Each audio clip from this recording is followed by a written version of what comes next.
Foot Pope is actually one of the more tolerable ones. Wrist Priest, Elbow Minister, and Spleen Incommunicable Patriarch of Constantinople are much more dangerous. I see what you're trying to do here, you little shit. Sure. Sure. Our next author is called H.A. Mansfield.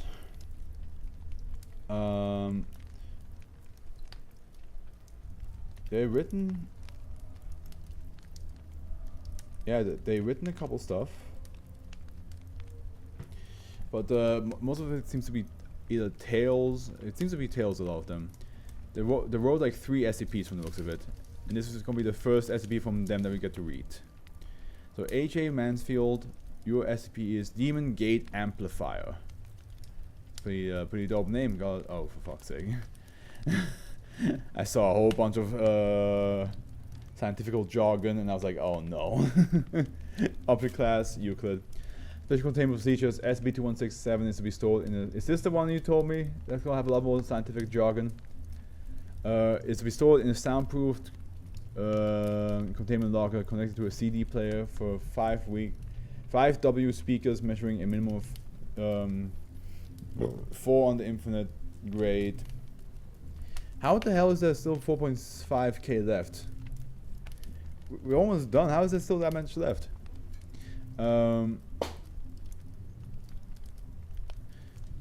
Grade impairment scale. Here after IGIS and a 12 VTC 5A uninterruptible power supply with at least 300 amp hour of capacity. See for information regarding the methodology to determine... What the fuck? A whole ass link?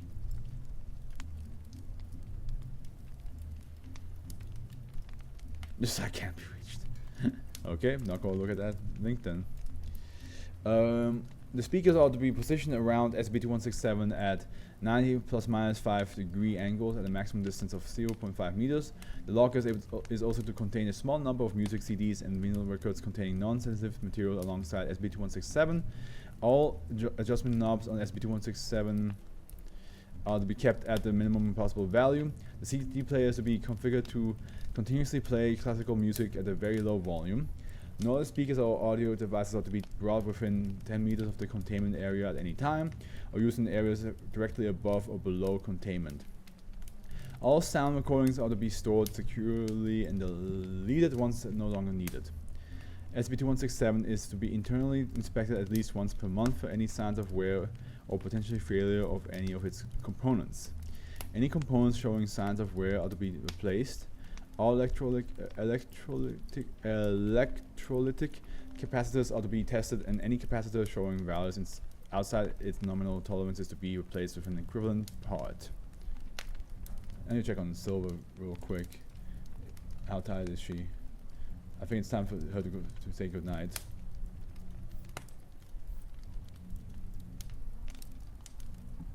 And leave. There we go. Alright. Oops. All sound recordings are so secure and deleted once no longer needed. SCP-2167 is to be internally inspected at least once per month for any signs of wear or potential failure of any of its components. By the way, do I have like a word count thing option here? I do not. Because like I believed, I'm not sure, I could have recalled there was a way to do that. SCP-2167 is to be internally inspected at least once per month for any signs of wear or potential failure of any of its components. Any components show signs of wear are to be replaced. All electrolytic I already read that. All testing is to be concluded in a soundproof room measuring 4.8 meters wide, 7.8 meters long, and a 3 meter high. These dimensions are those of golden cuboid. This geometry provides excellent sound damping. A smaller room may be used instead, but the ratio of side lengths needed to remain the same. Except per specific testing protocol, SCP-2167 is to remain connected to the CD player, and UPS at all times during standard testing is to be connected to a pair of 25 W speakers scoring at minimum 5 on the infinite grade impairment scale. The speakers and a chair are to be positioned in a golden cuboid arrangement as per document. F. Description: SCP-2167 is a Gauchito 78 audio amplifier measuring 100mm wide, 190mm long, and 60mm thick. The amplifier case is made of unpainted cast aluminum zinc. The front face of the device has 3 adjustment knobs with the labels gain, volume, and tone etched into the case, as well as a script logo giving the device name an unknown graphic icon. It possesses 2 1/4 audio jacks located on either side of the device and a 12 VTC barrel jack located in the top edge. When connected to a set of speakers, a power supply, and an audio source via the jacks on its side, SCP-2167 will function as a signal amplifier, amplifying the signal voltage according to the position of the gain knob and performing high frequency filtering according to the position of the tone knob. Computer measurements of the audio output indicate that the physical intensity of sound emitted from a speaker driven by SCP-2167 is typical for a hobby audio amplifier. However, any subject who listens to SCP-2167's output will perceive it as being much louder than what would be expected for non-anomalous sound with the same physical intensity. The perceived loudness corresponds to the position of the volume knob. The psychoacoustic loudness, S out, measures its insones, or sones. It's characterized by equation, where sin, or S in, is the expected loudness as determined from physical measurement. KV is the position of the volume, dial in the range 0 to 10, and MN is the real extension of the Ackermann Peter function. Oh, for fuck's sake. Why do you have the footnote? What? Okay, sure. This might be one that I will have to say I will struggle to understand. C1 has been experimentally determined to be approximately 0.93. Experiments with volume settings higher than around 4.5 have not been able to determine if this trend continues, as the intense pain interferes with the subject's ability to accurately gauge the loudness. Chronic exposure to SCP-2167 does result in permanent hearing damage, as would be expected from non-anomalous sounds played at the perceived volume, but does not lead to total hearing loss. Acute exposure over a short period does not result in permanent hearing loss. High-quality recordings and subsequent reproductions of SCP-2167 output are able to produce the same effects on listeners as SCP-2167 itself. This also extends to sufficiently high-quality digital recordings. The effect does not manifest if the combined processing yields an IGIS of under 4.7. When disconnected from a set of speakers, SCP-2167 will cause nearby sets of speakers to vibrate on their own, producing audio output as if connected to SCP-2167. That part I understand. Additionally, when not provided with an audio source, SCP-2167 will instead output the contents of random audio recordings nearby. This may include potentially sensitive or info-hazardous recordings and may compromise security or result in other containment failures. SCP-2167 also manifests both of these effects when disconnected from a power supply. The area of effect relative to SCP-2167 can be modeled by the inequality I, well, is described by the equation. And then we have this, which is already down here. In these equations that represent the location relative to SCP-2167 and the IGIS of all audio devices. Hx is the Heaviside step function, and C2 and C3 are constant values have experimentally been determined to be. In the case of the second, gonna get the dead link fixed. Okay, sure. In case of the second effect, represents the non-normalized probability that given recordings will be played. Show affected area simulation. Oh, this is also not working. It does say here, red dots represent affected devices, while green dots represent unaffected devices. Color intensity indicates this device IGIS value. The blue dot is SCP-2167. Black, gray, white indicates I value. Click and drag to move things around. If it doesn't work for you, try this link.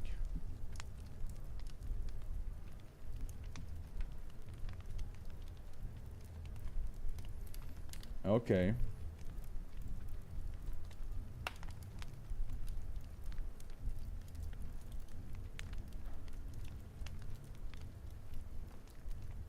God, moving the blue link is tough though. Let me move.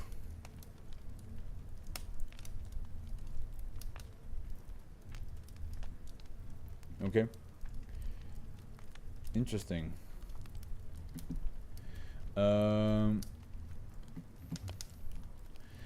This assembly and examination of SCP-2167 reveals a fairly advanced construction for the supposed date of manufacture based on its outer appearance. The Amplifier circuitry consists of a green double-sided fiberglass printed circuit board with a white silk screen, putting it on the one side, measuring 80 mm by 150 mm and containing all through hole components. The external controls, audio jacks, and power are connected to the board via 16 gauge insulated LED wires. Analysis of circuitry indicates circuitry indicates an operating principle much different from conventional audio amplifiers. Of particular note about this board is its unusual component arrangement. The board features a silk screen seal of Solomon occupying the main portion of the board, and its various components are arranged to correspond with the glyphs of the seal. And traces are arranged to follow the seal's pattern. Also of note is the unusual integrated circuit featured in the center of the board. The IC is packaged as a 15-pin TO3 metal can package, measuring 8 mm high and 22 mm in diameter. The IC is marked as a PL LM21D67 with a date code so like 7616, indicating it was manufactured in the 16th century week of 16th week of 1976. Gotcha. There are no IC manufacturers that have been known to use a manufacturer called PL. The Prometheus Labs. Okay, and a LM21D67 chip is not known to have been produced at any time by the manufacturer. Honestly, a really underrated benefit of you doing these readings is that we can pick up old errors that no one's noticed in years, actually improving the SCP experience. In what way do you mean? Because the only way I know what you mean is by grammar mistakes. Because or like an extra letter that's not supposed to be there. But other than that, I don't know what you mean by that. Scanning electron microscopy. I mean the link was there. Oh yeah. It happened. Link being dead happened maybe 4 times. Scanning electron microscopy imaging has revealed unusual structures on the silicon IC that are inconsistent with any known theory of operation. Similar marks are likewise noted in the schematics recovered for SCP-1576. If you refresh, it's replaced with an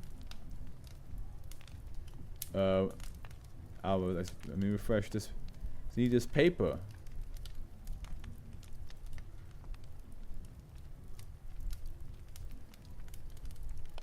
Okay. So you went in and fixed that. Okay, cool. We witnessed history here. Show SMEM imagery. No, it's an actual. Yeah, no, I didn't want to. Currently, the most credible theory regarding its operating in that is that also SCP-2167 takes advantage of the so-called demon effect, using the interactions of its eponymous demon particle with electrical current to create high linearity between gate junctions capable of amplifying signal with a low level of fidelity. It is still incompletely understood how this enables SCP-2167 to manifest its anomalous properties, but research is ongoing. For more complex explanation of the demonics, see a brief explanation of demonics, which is gonna lead. Yeah, I don't know. I'm good. I gotta say, once I finish reading this, I think I need an explanation of what the hell I just read, because I have no clue what is happening. The only thing I understood is that it's when you unplug it, sometimes the speakers still like vibrate as if they were plugged in. That part I understood is the only thing I fully understood about it. And then in one device documentation, the following documentation was recovered from the residence of W, following the seizure of SCP-2167 from his possession on Gauchito 78 mini amplifier. The Gauchito 78 is an innovative, cutting-edge amplifier which combines solid performance with a new patented overamp feature to create a perfect compact amplifier. It is advantageously small and it packs a big punch with its massive output volume and clean, crisp sound. Gauchito 78 overview: 20-watt compact mini amp. Patented overamp feature allows you to really crank it up. Uses new Demon Gate amplifiers technology. Solid-state mnemonics allow for unprecedented reliability and sound quality. DC or independently powered. Revolutionary sonic performance. Features overview: independently powered. The Gauchito 78 can be operated independently of any external power supply, but you need to rock it out on the go, or connect it up for even higher quality sound and superior performance. Demon Gate amplifier circuitry. The Gauchito 78 uses the new DGJT Demon Gate junction transistor. The latest in solid-state mnemonics, making it a new standard for audio amplifiers with its superior sound quality. Patent overamp technology no longer be limited by your other equipment. The Gauchito 78's patent overamp feature allows you to turn up the volume to infinity and beyond. So is that okay? If that's the case, that's like it basically. Oh fuck! I forgot. I keep forgetting that it happens. Well, if that's the case, if the so it turns out this doesn't really work for demonic stuff. But yeah, just ignore it, to be honest. I'm confused what you mean, but I assume, from what I understand, is that you can make it as loud as possible and use some sort of particle to make it happen, and it can be like. It can like reach a certain number of volume that is like feasibly not possible for a machine that looks like that. We saw the picture of it, and not only that, but if you unplug it, it still functions. I'm reading the comments to see what this is about, and one of the first comments is about one of the first is this doesn't work very well if you don't read the mnemonics page. I see. So like I was supposed to read the mnemonics page is what you say. Let me just skim over it real quick. I'm not gonna read it out loud, but let me just do a quick skimmage.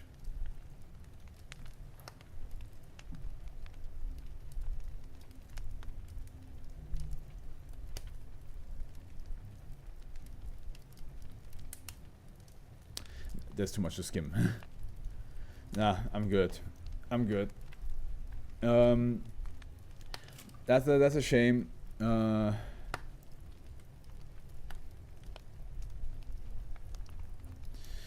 Okay, I will probably have to read that another time by myself, and then I will maybe appreciate this a lot more.